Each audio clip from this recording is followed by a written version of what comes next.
tacos. How is it? Good. It's a carrot margarita Yep. with mezcal. Mezcal. That sounds blasphemous.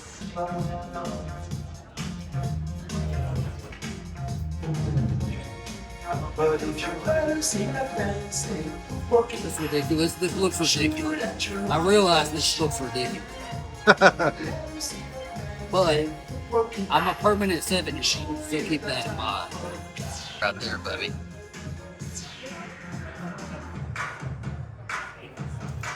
Ooh, I love that one, dude. We'll also put sauce on it too.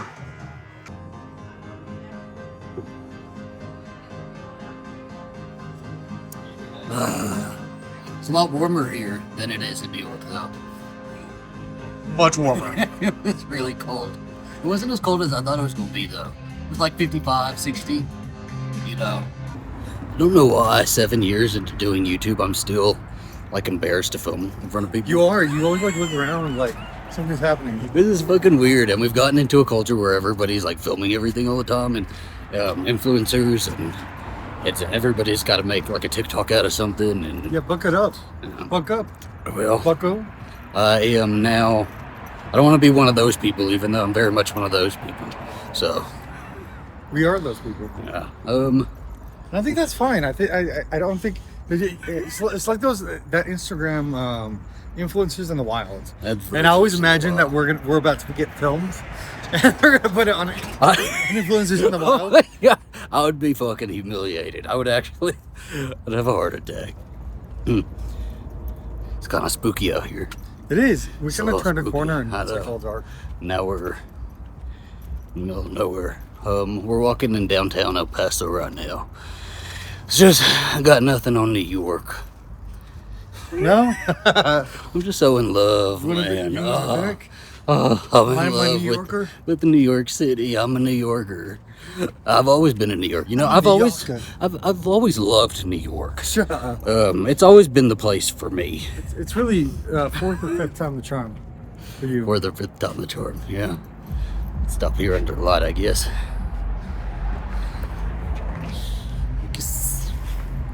Probably gonna get bashed for that one. Oh shit! Yeah. Yeah, I don't know. It was like a life-changing trip. I think it was really transformative. I don't know, man. Ugh.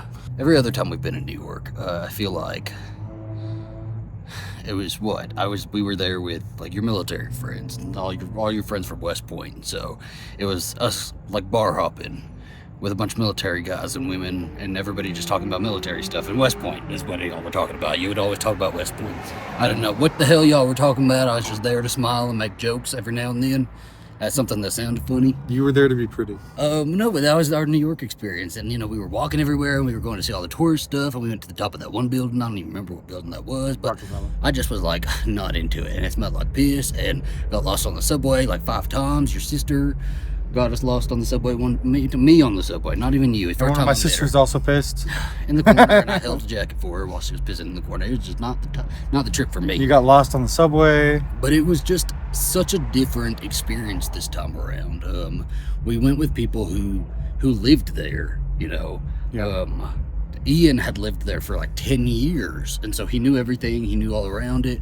Adam and David lived there, and so we weren't going and doing touristy things. We were going to all of the places that they go to, you know. We were like getting to experience life in New York City through the lens of like an actual New Yorker, and I fucking loved it. But Zach, I've offered before for you to get to know my New York friends, but you've always been like, for some reason, not about that. I'm not interested in going and meeting a bunch of guys you were hooking up with. I don't want to like sit down at a group of like a table of people who all have seen your penis. I don't think that sounds like a whole lot of fun. I'm too jealous over shit like that. Well, But it was just, we were meeting so many people, and like we went on a Sex and the City tour, and our tour guide Melissa was a creative, and she like that's a podcast. we like Y'all were connecting super. we hardcore. connected it like instantly, you know. We were talking like we didn't even finish the rest of the tour.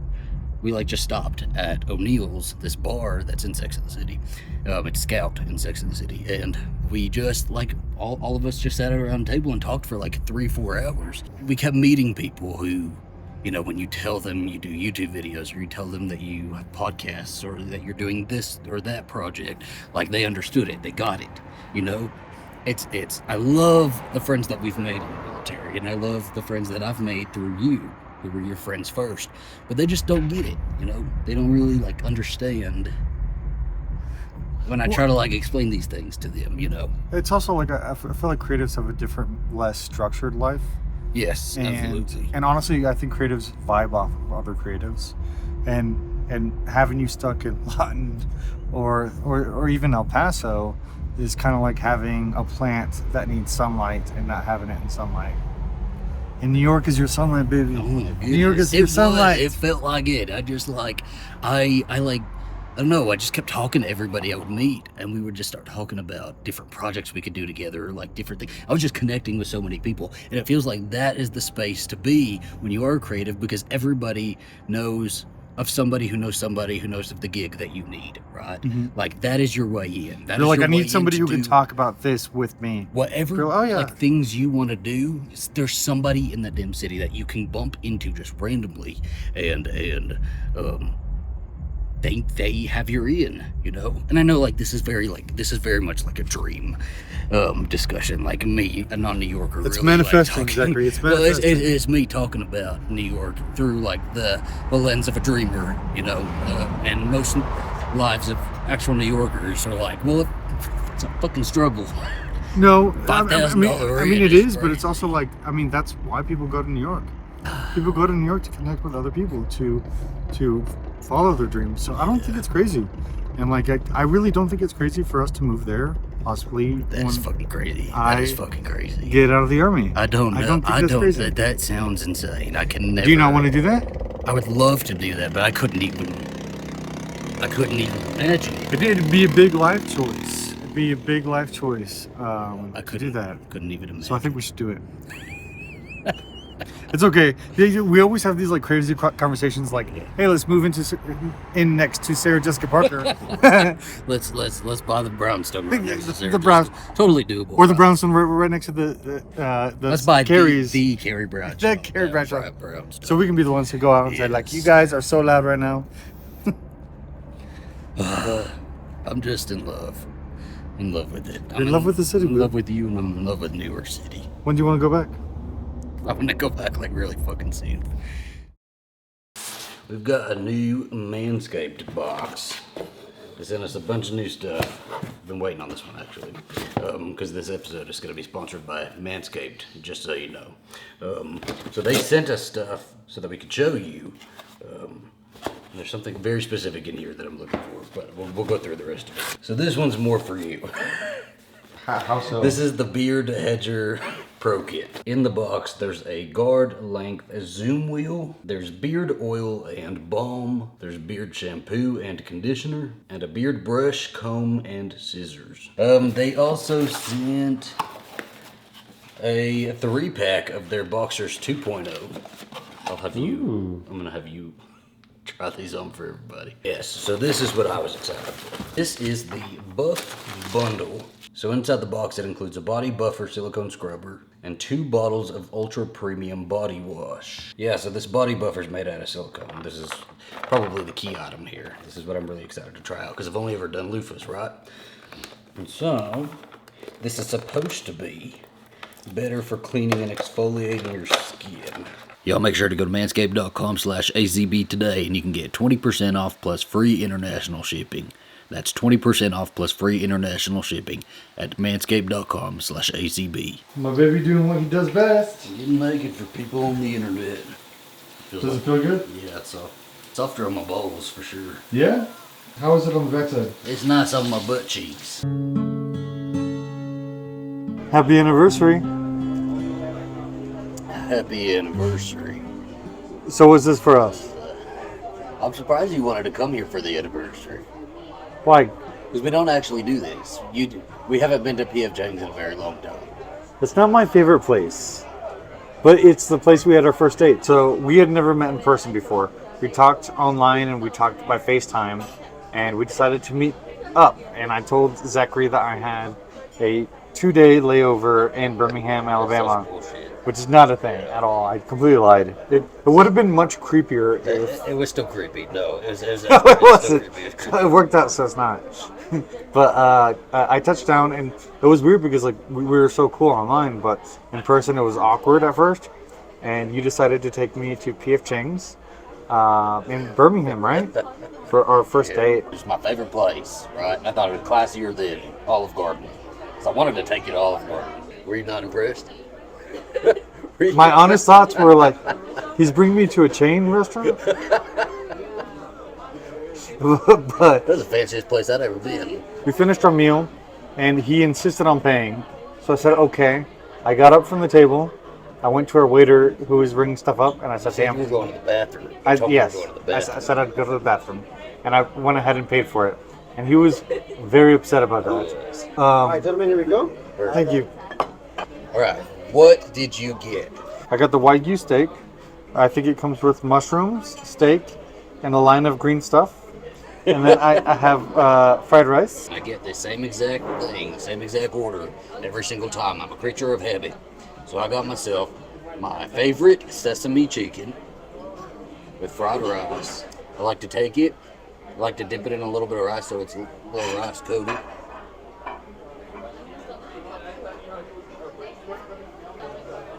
It's a 10 out of 10. 10 out of 10? 10 out of 10. 10 out of 10 Zachary's? Okay, so first steak. Do you know how to Let's use cut that out. I don't know. Your honest rating. Your face ain't saying many good things. Is it worth $42? No. 5 out of 10. Happy anniversary, buddy. Happy anniversary, babies. Here's to 7 years. 7 years, going on 10. I thought the food was underwhelming. However, the company was fantastic. Oh my goodness. Good cover, good cover. Okay, so we just got done eating at P.F. Chang's. We are going to go watch The Little Mermaid. Halle Bailey. Hell yeah. We've got tickets to that in IMAX. I feel like I've been waiting on this movie for a long, long time. The Little Mermaid was always my favorite, like, Disney movie, Disney princess. And so when they announced the live action adaptation, I was super stoked over it. What's the thing you're most looking forward to? Like the scene that you're most looking forward to them making in this movie? Oh, Part of Your World. I've already seen it because I've seen all the leaks, and Yeah. I couldn't just not watch the leaks. But Part of Your World, definitely. And then I want to see the dress at the end when she comes out of the water after she gets turned into a human for the last time. Too. And like she comes out in the silver dress. That's what I want to see. I want to see that one. So, what about you? I can't wait to see King Triton shirtless. We already know that's not gonna happen. They said no more faggotry on that. No, that's so mean. No more nipples on King Triton. So I don't No. think we're getting those. Got popcorn.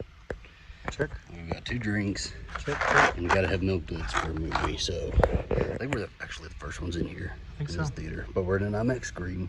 We're sitting right in front of the screen. So we have, yeah, we've been here a couple of times, and this is always E10 and E11 is always the right seats for us. Right up. It feels like we're right up close, and so. I'm excited. I am too. My goodness, I feel like a little kid. There's tons of kids here though. There's a lot of kids. I don't know why they're letting them in. I don't know. It's I like kind of want to go up to one and be like, you know, this isn't for you, right? This is our movie. Were you even born in 1989? And they're gonna say, were you? And I'm gonna say, listen, you little shit, that's not the point. It kind of gives me a little bit of FOMO. I kind of wish I had a daughter I was bringing to the Little Mermaid movie. You could have brought Brando. All right, 1, 2, 3. Under the sea. Under the sea. The faggotry. We just got out of the Little Mermaid. It was like 2 hours. Just got out. What are your initial thoughts? Spoilers, by the way. We'll probably have spoilers. If you haven't seen the movie, if you don't want to know about the movie. I loved it, honestly. I think Yes. that it is my favorite live action Disney movie. That made me so happy. At this point, that makes me so happy. I immediately want to see it again. It was 2 hours, very well spent. I think I'm not even. I just have 2 tiny critiques. Okay. 2 tiny critiques. Okay. One, King Triton was a dad, not a daddy. and we wanted a daddy. And 2, he didn't give Ariel the sparkly dress. King Trident, that daddy was a daddy, and he could do 2 things really, really well, right? Give feet and give feet? a dress. Oh, give feet, okay. Give someone feet and give him a dress. And he was, and the dress she came out of in the original, that was style, right? She was serving. He said, I'm going to give you legs and a dress. He didn't give her nothing. He didn't give her no dress at the end of this one, so I did have a little problem with that. First of all, Halle Bailey is just perfect in this role as Ariel, right? The voice, obviously, was amazing. Gorgeous voice. Part of Your World is amazing. But every time they did like a close-up shot of her, just on her face, I just like saw it. I was like, this is why she was damn cast for this movie. You know, she has such a Disney princess look. Her eyes are like really big doe eyes, just like a Disney princess, like the classic Disney princess. Fins down, she sold Ariel to me. Yes, absolutely. And her acting was subtle enough. She didn't like overdo it, and it was in line with what you think of Ariel when you think of Ariel, you know. No, it was very sweet, very princess-like, yes. But it was also like a strong sweetness to it, where like she really embodied the Ariel from the animated movie, and also brought her own, I don't want to say twist to it, but she made the role her own. Well, she brought a confidence to it that was definitely present in the animated feature, but like in this one, the confidence it reads a lot better, I think. Eric. Well, confidence and curiosity, too. Confidence and curiosity, I would say. Yeah. So Eric, the guy who played Eric, I wasn't sold on him when the trailers came out. And when I saw the casting and all that, I was like, okay. Because I was thinking like young Henry Cavill. Yeah, I think a lot of people had it in him. Who was supposed to be Eric again? The people threw out names. I don't know if those were ever like confirmed. No. Like I know somebody said Harry Styles. Harry Styles. No, he was asked, but he turned it down. Okay. Yeah, Harry Styles was asked, but he turned it down. I was definitely yeah. No, I agree. Sold. I was sold on. Yes. In this movie, I was sold. You know, there's a certain kind of if you're a homosexual, you understand when I say there's a certain kind of character that is part of your gay awakening when you're young, when you're a baby gay, right? And this live action Prince Eric is going to be in line with the Batman and Robin. The Batman and Robin, the King Trident, like a certain kind of character, right? There's certain shots in this, and he just looks gorgeous, and he acts really well, and he's so sweet, so expressive in his face, that this is going to be a baby gay's gay awakening character. Yeah. It absolutely is, and they acted it so well too. You know, their chemistry together. I really I was shipping them from the moment that they were both acting together. I felt like I was blushing sometimes. I would see them together. Did you get shipping? Ships. Yeah.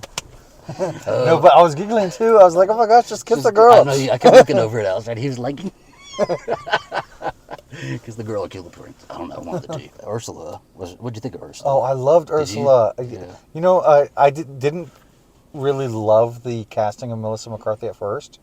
Actually, I felt a little underwhelmed when I heard she was cast for it. Well, because she was like an obvious choice that also you don't think that should have gotten the role. I don't know, but she did really, really well. She did do really well. And her double, you know, what was her name? Veronica? Vanessa, yeah. Vanessa, the actress was so crazy. I loved it. I did love it. And she's not in it very long, but when they started fighting in the middle of the thing, oh my God. I was like, what are you doing? Ariel scraps with Vanessa. They start fighting. And I was like, take the bitch down. Oh, I was so embarrassed. I was like, you're at a party right now. It's an engagement party. It was, Vanessa was really, really good with her little bit of screen time. She was definitely like, the scene where she's singing like in front of Ursula in the mirror was really, really good. And then her at the engagement party was really, really good. But Melissa McCarthy was just like big. She really played this performance big because I wanted to see her like screaming and yelling. And she really did it. Like during Poor Unfortunate Souls, there was like one half of the song where it was kind of like a little bit more muted. Well, and then I was like, but then she stopped singing. There's somebody behind us. Then she stopped singing. And I was like, okay, well, Was that the song? Was that Poor Fortunate Souls? And then She goes into she's like, make a choice. And I was like, oh shit. It was like you could hear reverberate. The reverbs. I don't know. Yeah, it was the really theater? loud. It was like as big and show stopping as you wanted it to be. But then when she got big and show stopping, Like real big. the sound was so great because we watched in IMAX. It was so good that I could feel my seats shaking. We should have done while D-box. she was doing the Could you whole imagine thing. if it was D-box? No, I'd be distracted by all the no. D-box, and she starts making the whirlpool, and we're like, No, I would not. I would not like that. But she was scary and she was good. Yeah. Other characters, I feel like everybody else kind of just played their roles as they needed to. Like there was nobody like outstandingly special. Yeah. But like everybody played their roles as they needed to. But like the main cast, blew it away. Like they all like convinced me that I'm really happy that they all got their roles. This movie also when it came, the first trailers came out and the first looks came out, everybody was criticizing for the lack of color, and I was criticizing for the lack of color. Yeah. I'm like, make it colorful, because we seem to be in this place in movies and TV where everything has to be so dim and dark and like realistic. Mm-hmm. And like sometimes you can just see, like, make a night scene that's really well lit and it's fine. And so I was like, oh, I hope it's not going to be like super dark. This movie is so colorful. It is like full of color. Even the night scenes, even like when it's really dark, like there's certain like light shafts on their faces, and like the composition of it is really, really nice, and it's gorgeous to look at. Yeah, when they started putting out the clips, I also thought they were darker. But it could have been darker because of the scenes. Otherwise, I do suspect that they might have went back and color graded it. I wouldn't they weren't be done with it. surprised Yeah. if they went in and like lifted the colors on some of it, right? After some of that feedback, whatever. Which is they fine did, because, like, hey, you put out a little clip and people were like, hey, it's kind of like remember when they started putting out pictures of what's the runner, Sonic. And people were like, "Oh my gosh! Change it, change it!" And they changed it. And now we got Sonic the Hedgehog too. You know, so it really worked out, didn't it? It did work out because it looks gorgeous. James so Marsden's in that movie. Whatever they did with this one, it looks great, and it was so fun to watch. All of the underwater scenes were really great. I wanted to see. We have more of Ariel as a mermaid too, which is something I always wanted when I was a kid.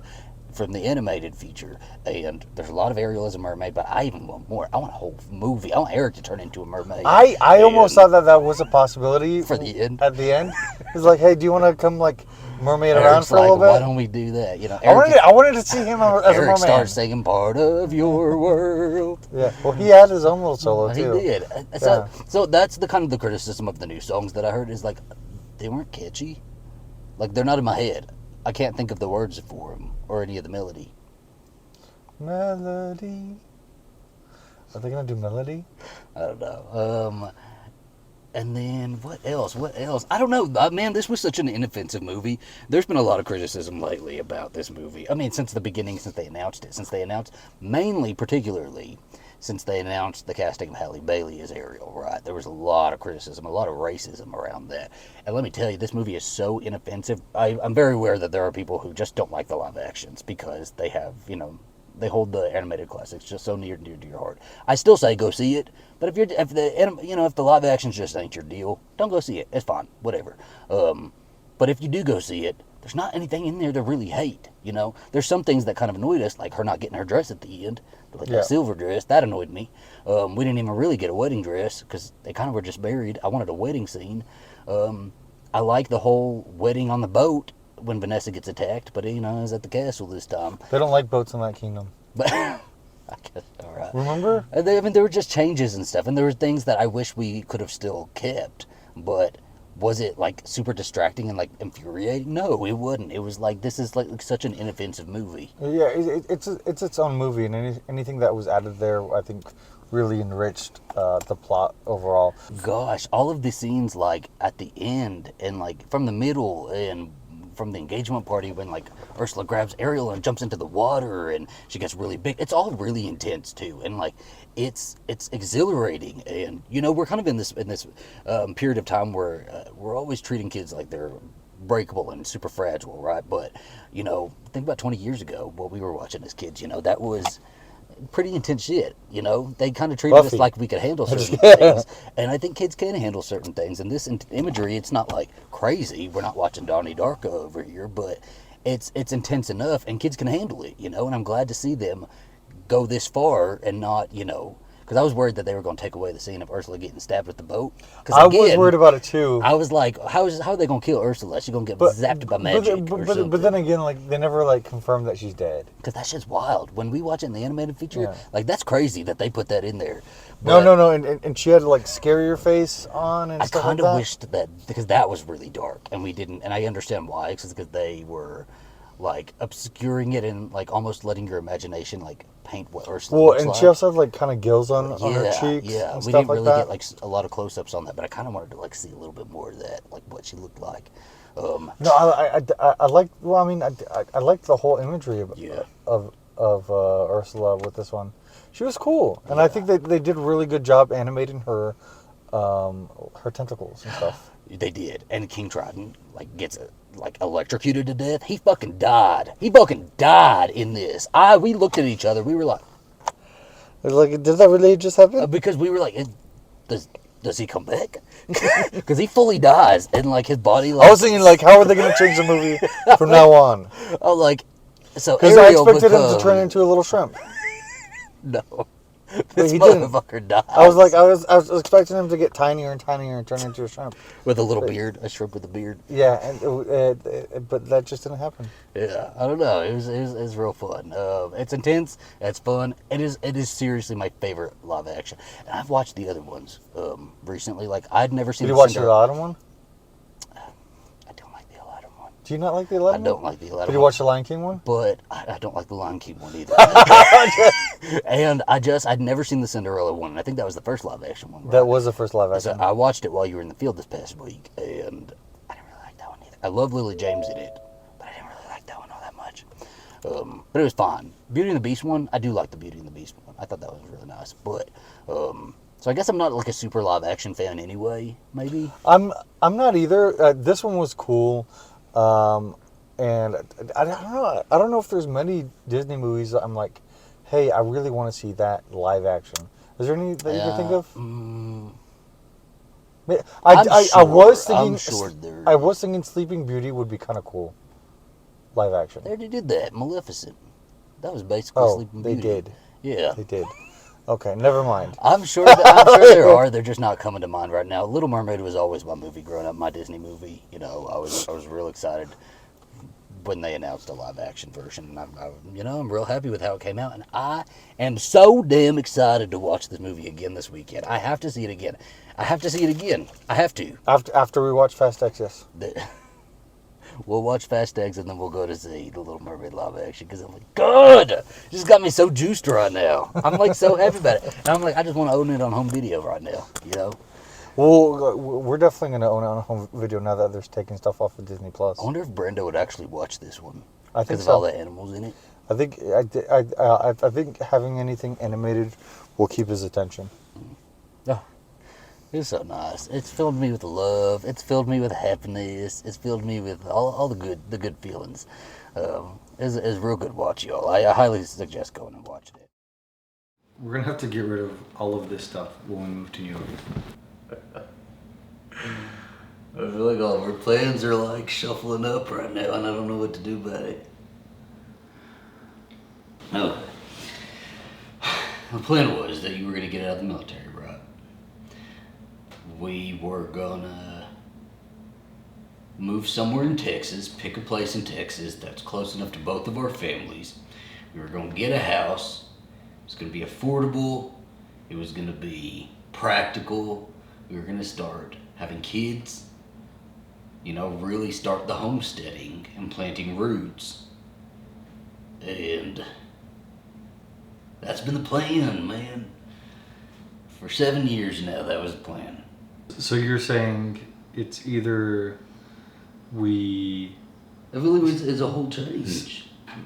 Either we, stay in Texas, have a very boring life, possibly with kids, or we get to go have an amazing at least couple years in New York, and then reassess. Okay, so New York, I see all of that, you know,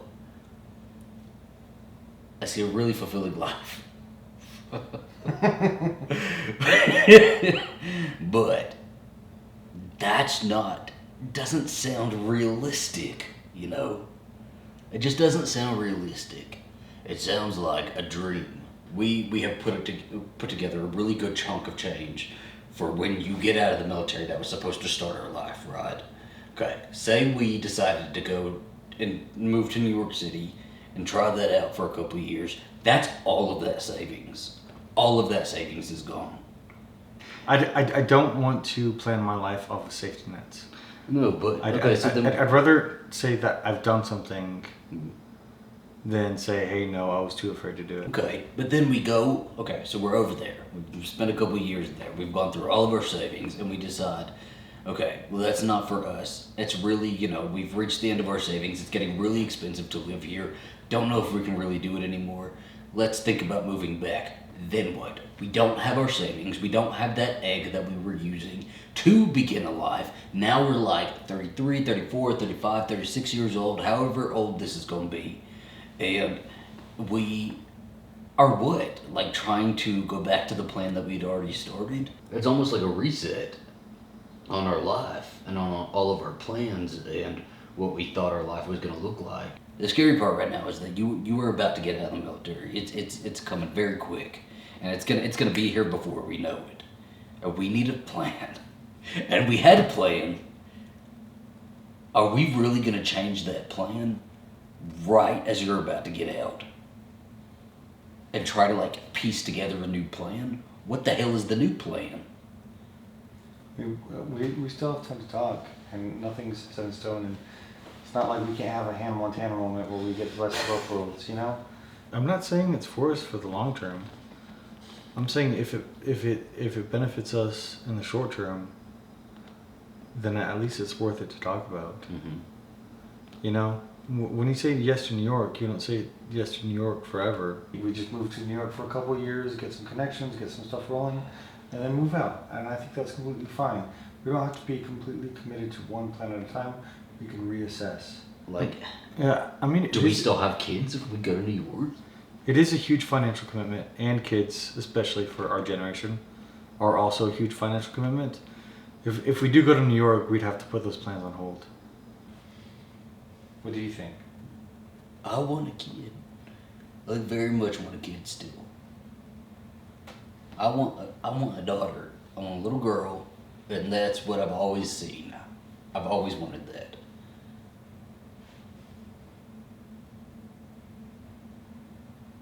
But I also want to chase my dreams and fulfill passions. It's very possible we would just fucking struggle, you know? Because I'm telling you, I grew up struggling. I don't feel like struggling my entire life. I'm not going to do it. I'm going to live a comfortable life. I guess after 7 years, we probably should have this conversation now, right? Okay, so at this point, what does your future look like to you?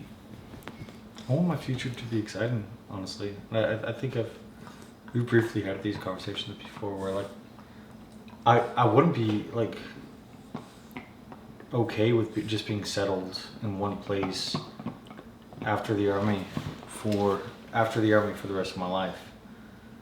I wouldn't feel okay with that. I want to experience new things, live in different places. I don't want to think that, hey, once we're done with this chapter of our lives, you know, we're just going to stay in one place for the rest. I do see New York or something like New York in the future for us. I see some place that's a little bit high stakes. I see some place that we can at least be at for a couple years while we have an exciting time, build stuff for ourselves, build connections, and then maybe at that point push out, you know? What about you? That's the problem, right? Is like I dream. I'm a dreamer. I can visualize any sort of scenario in my head at all times. And so now that I've fallen so in love with the what if of like a promise of New York or something like New York, I see like this split future. Like one, I see our life that we've been building towards for the last 7 years, and exactly how it is, and like us having a kid, and I'm really like settling into that family lifestyle. Like on the other one, in this other future, this newly manifested future, I see like walking down the streets of New York and like going to somebody's apartment to record something, some successful something, or like collaborate on something, or like we're putting together a show that somebody's doing over here or over there, or really fulfilling passions and chasing dreams and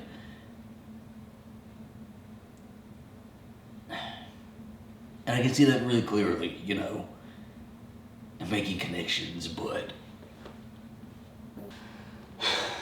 it is the biggest question mark. Oh, son of a bitch. That was a good conversation.